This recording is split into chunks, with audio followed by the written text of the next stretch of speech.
All right, so I think it's August the 23rd or August the 24th, Monday. This is about my attempted Christian baptism. I know the pictures are a little harsh, you guys. If it's too much, let me know and I'll just get rid of them. But I'm not trying to be rude. I'm just being real right now. So, a few years ago, first of all, let me start from the beginning. It all started in 1993 or whenever it was. In the early 90s, I was 8 years old, and I used to go to this church that my uncle was the pastor of. My grandmother was a mother at the church. She was like the head mother, and it was like one of those it was a large church, but it was only a few people there. I used to be in the choir and stuff like that. My mother used to go to that church for a while, and I used to watch people get up and walk to the front and sit in those chairs with the tall backs, and they would say they were ready to accept God. They wanted to change their life. They wanted to be baptized. They wanted to be cleaned. And then people would stand up and sing a song, and they would clap and they would hug. Everyone would hug them and shake their hands, and they would pray over them, and it was like a big event, right? So when I was 8 years old, I was in the third grade. I remember the day. I think I had on some Bass penny loafers that were wine red. I got up. For some reason, I felt like today was my day. I got up and I walked to the front of the church, and I think this was 1993 or 94. And I walked to the front of the church and I sat in the chair. I didn't see many kids do it. I was 8 years old. I sat in the chair, and my grandmother was so glad, and everyone was like, oh, "Can you believe it? Thank God." You know how they used to do in the church back in the day. And I sat in the chair and I was nervous.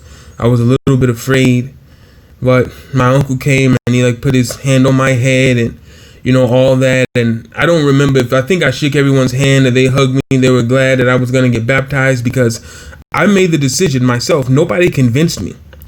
I decided I wanted my soul to be saved, and I had my little children's Bible book with white Noah and white Jesus and white Moses and white everybody. You remember the white Jesus with the lamb on his shoulders? You remember that one? Like around his neck. Didn't you guys have that book, that Bible? The orange cover, all white people. But everyone in the church is black. Now, this was a different church. In this church, they told us that, in my uncle's church, they told us that the Son of the Most High was black. He was not white. But in our children's Bibles, back in those days, you weren't getting, they used the imagery all the time. Strong. It was a thing. You weren't going to find a black image. And now, I'm not going to draw a black image of Yeshua HaMashiach because I don't know what he looks like. I feel like that's still not really the way. That's not who he really is. I think I've been told not to make engraven images and things like that of angels, and I don't know what Yeshua HaMashiach looks like. Wow, these dogs over here are going crazy. All right, moving forward. So I was 8 years old. I went up to the front of the church, sat in a chair, said I wanted to be baptized. I wanted to give my soul to, God. So my uncle set up a date. I think it was on a Saturday. Back then, they used to take you to the river. There was this river out in the country that they would wear white and walk into the river, and they would baptize you there. And I didn't know how to swim. I was afraid of the water because in California, this big white kid had threw me into the water. I might have been 5. He was probably 10 or 12. He threw me into the water one day, into the deep end, and I didn't know how to swim. And someone brought me out of there, but it was a very scary thing because I was so small. What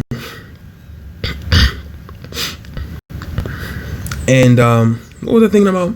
So anyway, he scheduled it for like a Saturday. Something happened on that Saturday. It's like it rained really hard and I couldn't get baptized. He rescheduled it for the next Saturday. Something happened on that Saturday and I couldn't get baptized. He rescheduled it for another day. Something happened on that day and I could not get baptized. So basically, I was 8 years old when I went up to the chair to get baptized. Now, fast forward to me being 15. I was going to a Methodist church that was mostly black church. They were doing something called I don't know what they called it now. It wasn't christening because we were older. It was confirmation class. You would take your confirmation class and they didn't submerge you into the water. They would like take a big pitcher of water and pour some over your head, and they would have you recite certain things and say you give your life to the Most High and all that. I did that when I was about 15. Then when I was about 21, 22, I came back to a town that some of my family members used to live in, and I met a prophet. I met a man that used to preach with my great grandmother. My great grandmother was a preacher, and I know so. And but all I can say is this: my great grandmother knew the Most High. They called her a preacher. I don't know if that's what she called herself, but I have spoken to her since in these days. So anyway, so I went to this man. They didn't do the regular baptism. This was at a spiritual church. Now, I did know the Most High in this church. This church was different than most Christian churches. They cast out demons at this church. You guys have probably heard of the spiritual church. And they told me this man was a prophet. He was related to me, but I didn't know him very well. I left his church when I was a young boy, 3 or 4. I went to go see him when I was maybe 21, 22. The man gave me this little Bible, and he decided that he would prophesy over my life, and I was shocked because I have been living in New York City. I've been over 1,000 miles away. The man told me things in my life that only I would have known, multiple things, and I was shocked. And I said, this man is a prophet. He knows the Most High, obviously. So when I was 19 years old, living in the Bronx, I was washing laundry one day. This is going somewhere, you guys, okay? I'm just telling you the background. When I was 19 years old, living in the Bronx, I was at the laundromat one day, and I saw this black guy. He was about my age. He had I think he had locks. He was a lighter skinned guy with glasses, and he came up to me and he's like, "What's your name?" And I told him. He's like, "Oh, are you left-handed?" I was like, "I was born left-handed, but I was forced to write with my right hand." So he was telling me about how that was very rare. It was special to be born left-handed and some other things. And he invited me to an Israelite class, like a Bible study. And I didn't know anything about Israel, the Israelites. I didn't really know what he was talking about. But he was a nice young man. I listened. He gave me his email or something like that. And I never ended up going to the class, And at that time, which this is another story, I was living a 110% Gentile life. Let me tell you something. For yesterday is the first time I ever really even thought about my life at that time. And I realized, boy, I was living a Gentile. I was living an all-American Gentile life to the 10th power. I was living a Gentile life, just like these pigs in this dirty water. That's what my life was like. I'm just realizing it as of yesterday. Anyway, he was telling me that I was an Israelite and telling me about a 1611 Bible and other things, and I didn't know what he was talking about because I thought I was a Christian, even though I hadn't been to church in years. I thought I was a Christian, even though I didn't read the Bible. But that's how Christians do. I mean, right? Well, that's how I did when I thought I was a Christian. So fast forward, I was about 27, 28 years old. I was talking to a relative of mine. And I'm trying not to make this video long. Y'all know sometimes my stuff goes on and on. I was talking to a relative of mine. This woman was about 65 years old, and I thought she was a wise woman. Boy, was I wrong. But I was living a Gentile life. When I would go to this woman's house to visit her, she was one of my aunts. She would pull out this very big, heavy Bible. And the old Bible that's huge. It's like a phone book. She'd pull out that Bible and she'd take her long finger and point to different verses and read them to me in a scolding fashion and told me this and told me that when we're just having a general conversation. She was a Church of Christ person.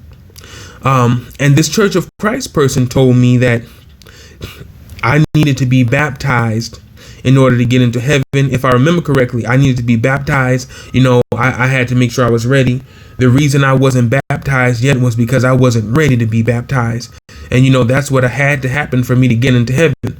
So I was nervous. I was confused and confounded. And I was like, wow, I really want to make sure, I'm not going to say the wrong names, but I wanted to make sure that God knew that I wanted to be in his kingdom, and that I took it very seriously.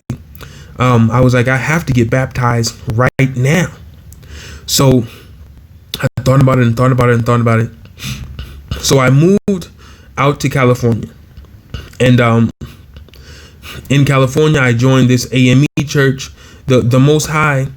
A lot of things were happening. I've had a lot of betrayals and being mistreated in my family. You know how they do black men in America sometimes, especially in your family, how they do you in matriarchies and stuff like that. And I had left, and the Most High had actually taken me away and hid me up on a mountain in a desert. And I was up in Barstow. It was quiet. It was peaceful. I started going to church. I started praying. I started watching a lot of sermons online at home, and the Most High started giving me visions. I started watching the Deborah Yah and her husband, the Watchman reports, and I would read things I would listen to them, but I would read the Bible for myself, for the first time, really. And I started having visions, and they were visions that I really didn't understand, because they were telling me something that was completely contrary to what I was learning in church. So but again, I had this urgency. I had to get baptized now, right away. So I went to 3 or 4 different churches in one day, asking. I was like, I need to get baptized now. I want to be ready when the Most High comes. I don't know if it's going to be today, tomorrow. I got to be ready. I didn't call him the Most High. I didn't know that name. And they were like, well, we don't have a baptism pool, but we can sprinkle you. I was like, I need to be submerged. The Church of Christ person told me it doesn't count if you're not submerged under the water. Which who makes you notice how like Christians and stuff make up rule. They just make stuff up as they go. You have to be submerged under the water, or your baptism doesn't count. You got to be baptized in a river, in the water. So I tried. The guy was like, well, we can sprinkle you, but we don't have a pool. Then one guy was like, well, we can set you up, for 2 weeks. We can, talk to a church with a pool and get you in 2 weeks. I was like, 2 weeks? I can't wait 2 weeks. I got to be baptized now. Don't you understand what's that word when there's a real rush? I don't know. I live in a Spanish speaking country, so I'm forgetting English vocabulary, you guys. Don't you see the urgency? that was a simple word. The urgency of the situation. None of these churches saw that this situation was urgent or dire. They were all like, well, I don't know what to tell you. So then I went to a black church, and the black church was like, we understand you need to be baptized right away, young brother, and we can do that. The preacher was from Harlem. I forgot where his wife was from. Now I'm in California. So once again, they took me into the back and they pulled out that pitcher. That pitcher every black church has, that clay pot, it's like white or light blue. They poured some water over me. Once again, I didn't get submerged. I was like, I gotta be submerged. The woman from the Church of Christ told me I gotta be submerged. If I had to be submerged or it wasn't gonna work. Like it's witchcraft or something.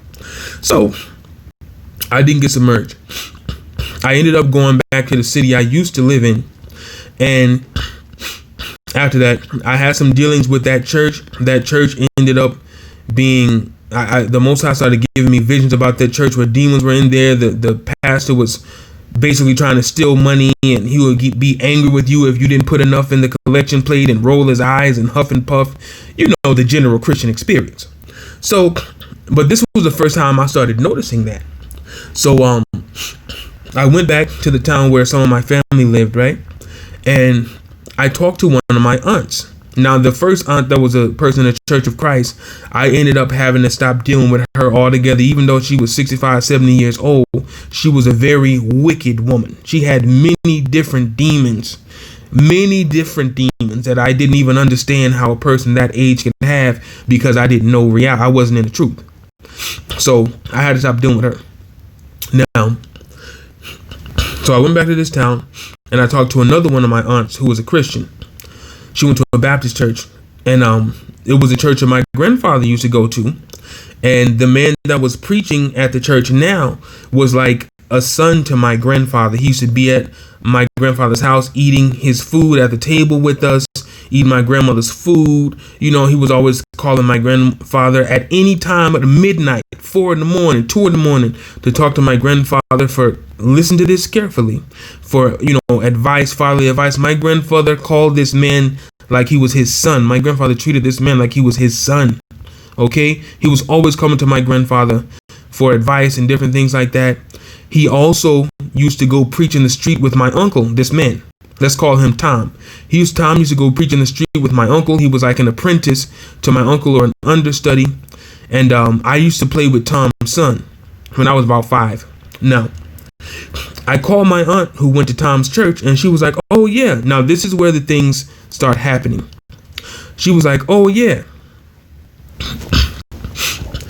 we can have you baptized. We have a baptism pool. I was like, great. I need to be baptized right away. And I want my uncle to do the baptism because, he was my preacher, and he was the first one who agreed to baptize me way back in 93 or 94.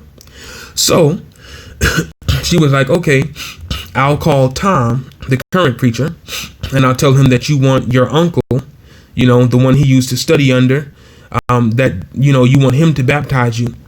So she did that. She set up the baptism, and I told her, I don't want anyone else there. This is personal. This is private. I don't want to deal with any groups. I want to be first there to be baptized. This is between me and God. This is not a show. This is not I don't want this to be publicized. This is between me and God. I told her that. She said, okay, no problem. Then later she says, well, Jesus did it in front of everybody so everyone could see. I said, I'm not Jesus.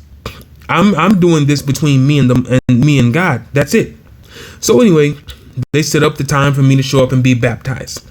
Now, I get to the church.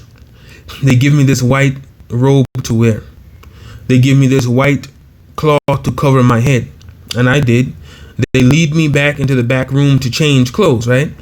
So as I was going to the back, I see the preacher Tom, the one that was like a son to my grandfather, the one that was eating at my table. And I say, hi, Tom, how are you doing? Tom rolls his eyes and walks past me like he's never seen me in his life, like I'm a stranger, or as if I was speaking another language. And I thought, well, maybe he didn't see me, even though we were the only 2 people in the hallway. He had to have seen me. I know he did. I was like, well, maybe he didn't see me, or maybe he's, getting his mind ready for this baptism. Because at this time, I really thought I was being baptized. Now I'm going to tell you something else about the lady from the Church of Christ, because the Most High had already baptized me in a vision and a dream and an experience in the spirit, but she told me that didn't count. The lady, I'll tell you guys about that later. The lady from the Church of Christ told me dreams and visions don't count. They don't mean anything. You have to actually do it, even though calamity and greatness came from dreams and visions of the prophets of Israel all throughout this Bible that she was reading to me. Moving on. So she told me that didn't count. I needed to go have a man do it. The Most High baptizing me didn't count. I needed a man to do it. So anyway, I saw the preacher. He snubbed me, walked past me like I was nothing, like he never seen me a day in his life. I was like, well, maybe he's just, getting his mind right for this baptism. So then, this lady comes out and she comes to get me. She's like, oh, let me go get, somebody told her to bring me something. She was like, no, I'm not bringing him that. You need a man to bring him that. Have a man bring that to him. Women are not supposed to be bringing those things to men that are being baptized. So a man brought me something. I don't remember what it was. And so they led me to the pool, and I saw the preacher again, and I said hello to him again. He rolled his eyes and snapped his neck and looked in the opposite direction again. And I was like, wait a minute, what is going on here? Am I going to get baptized today?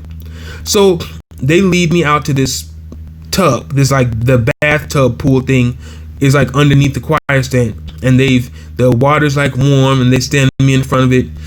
And it's a few people around that I don't know, which I already requested that nobody was there. But anyway, there are people around I don't know. And maybe 30 minutes later, some other people are going to get baptized. You know how they do at the Christian church. It's all like a kind of like selling hamburgers. You make them all at once and then put them in different bags. So they lead me to the water, and I see my uncle. My uncle comes in, and I say hello to my uncle from down the church. He waves and says hello. So he saw me. So my uncle comes up, then the preacher, Tom, comes out and he starts singing this old Negro spiritual. Same attitude, nasty. It was a very feminine, nasty attitude. A very, like, if you ever been in the projects and you try to talk to some of those single mothers in the projects and they give you that nasty, it was that type of attitude that this preacher had. And he starts singing this Negro spiritual. He sings it all loud and rough. And so he's like, okay. He tells my uncle to go ahead and, put his hands over my head. He starts reading from the Bible or whatever he was reading. And so my uncle comes and they dip me in the water twice and I come up. Now, before I could come up out of the water, I'm not making this up. My baptism was all over Facebook. Do you know how fast they dump you in the water and bring you up? Before I came up out of the water, my baptism was all over Facebook. And I said, when I dried myself off, they were like, oh, yeah, we got the video. We put it on Facebook. I was like, Facebook? I told you this is between me and the Most High. Don't put my baptism on Facebook. I'm not doing this for the world. I'm doing this between me and God. This is personal. It was one of the most personal things I thought. So I complained, and I was like, I want it off Facebook now. So they were like, okay, fine. We'll take it off Facebook. So afterwards, I went and dried up, got cleaned up. Now, when I went into that water and came out, I didn't feel a damn thing but a wet face and a wet beard. The second time I went in and came out, I didn't feel a damn thing. I'm just telling you the truth, you guys. I was looking for a feeling. I was looking for a change. The feeling I got was usually the feeling that I get after I take a bath. You have to dry off. That was as deep as the feeling went. So I went to the back and I changed my clothes and I'm in a state of complete and utter confusion. I'm like, okay, what was this? Is this a baptism? This is my first time, okay, being baptized. Remember, I was supposed to be baptized in the 90s. It never happened. I was like, what is this? I kept getting sprinkled. So they dumped me in the water or whatever. I dry off and I come out and I'm leaving out of the church. And I turn around and I see the preacher looking at me one more time. And I say goodbye to him and I wave at him. He rolled his eyes and turned his neck yet again. I was like, this man is supposed to be saving my soul and he hasn't acknowledged my presence in his church yet. And this is the same Negro that was eating my grandmother's chicken and rice and peas and garbanzos and biscuits. Okay, biscuits and flapjacks and waffles and hoe cakes at my grandfather's table. This is the same Negro calling my grandfather at midnight, 1, 2 in the morning. My grandfather was like a father to me. I'm sorry, you guys, this is going to be a long video. I'm just explaining it. So I leave and I'm still, after my baptism, I'm not in a state of elation or a state of, I feel clean, I feel different. I'm in a state of confusion. And I believe I've heard before that the Most High is not the author of confusion. I think I've heard that. So I meet up with my uncle at a restaurant, the one that baptized me, and we were having a conversation. And I told him, I was like, Tom was very rude. He was nasty. He didn't say anything to me the entire time. So my uncle says to me, he didn't say anything to me either. He had a nasty attitude, like he didn't even want me in the church. And I was like, So we went on and had a conversation. I left and went to one of my relatives' house. I called my aunt who set the baptism up with her preacher. And I was like, what was going on? Tom was really rude. He was nasty. He acted like he didn't even want to baptize me. He never said a word to me at all. He didn't say hi, bye, nothing. And this is what my aunt said to me. This same aunt has just recently betrayed me. She's betrayed me on multiple occasions. I'm just giving you guys the background. So my aunt says to me, well, you can't pay any attention to that. You ought to be glad that he baptized you since you didn't even pay anything for it. I said, wait a minute, what? You got to pay to be baptized? She was like, yeah, most people pay $300 to $100 to be baptized at church. You're not even a member at that church. So he did you a favor by baptizing you. I said, wait a minute. All he did was dip me in a bathtub of water. Why should I have to pay $100 for that? That doesn't make any sense. This is what my aunt said to me. Well, it costs money to heat that tub up. They turn that tub on at night and leave it on, leave the heater on for that tub overnight. It costs money for that. They got to pay utilities for that. I said, I've been paying utility bills in a 2,500 square foot house, hot water, gas, heat, HVAC unit for air conditioning and heat as well, stoves, refrigerators, and the light bill for that house is rarely $300 a month. Why the hell is a hot tub of water? You can run a hot tub of water in 10 minutes. That's not, listen. I was like, and I told her, it's a hot tub of water. It's a warm tub of water. That doesn't cost more than a penny. You know what? I'll be generous. How about a nickel? You know, maybe even 25 cents. I know it doesn't cost $1. So she was like, well, you ought to be glad he did you a favor. You know, he baptized you for free. And I instantly had a moment. So I hung up the phone with her and I sat in silence. Now, I'm going to go back to the conversation I had with another aunt that was a Church of Christ person. Now, when I was in California up on that mountain where the Most High had hid me, I was reading the Bible a lot at home and praying a lot, and you know what I'm saying, asking the Most High to show me things and give me true understanding and tell me the truth. Who is the true Most High of thee? Who is the true God of this world? Who is this Jesus character? Who is who? I was saying, I need to know now. I can't wait any longer. So I prayed and I prayed and I prayed, and one day I just said, you know, I was on my bed. I might have gotten crying. I might have been crying. I don't remember. But I was telling the Most High, I want to know who you are. I need to know who you are now. I can't wait any longer. I can't risk my soul or my life. What's the point of being alive here in the earth if I don't know who the man is who created it? And I was telling him, I want to give up my life. I want to live the way you want me to live. I'm tired of living this life that I'm living. I'm over it. The salt has lost its savor. I'm over it. I got to move on. I got other stuff to do. I need to know the Most High. Who are you? And I said, will you please baptize me and change my spirit and change my soul and put your spirit within me? I prayed this really hard one night on my bed, and my bed was a mattress on the floor. So I went to sleep, and I have a video of this. This is the experience I had. When I woke up, I was sitting on this couch, and at the end of the couch, there were these two like skinny black guys, and they were wearing like Adidas track suits or Adidas like windbreaker suits with the pants and the jacket and like those hats that Run DMC used to wear, like that bucket hat. It's like a round at the top with the brim hanging down. They were wearing hats like that. And I looked, and there was this big wooden television, and they were playing a Nintendo as if it was 1991. And I was like, what are you guys doing? They never said anything. They never said a word. And all of a sudden I realized that we were in a glass cube, and water just started rushing up from the floor all the way up to the top of this cube. And before I know it, I was drowning. And after I began to drown, the water was well over me. I couldn't breathe. I felt the water filling my throat and my lungs. I knew I was dying. And when I realized I was dying, I looked outside of the cube and I saw my face. And then I was outside of the cube and I was looking at myself inside the cube beneath all that water. And a man asked me, do you want to give up your life?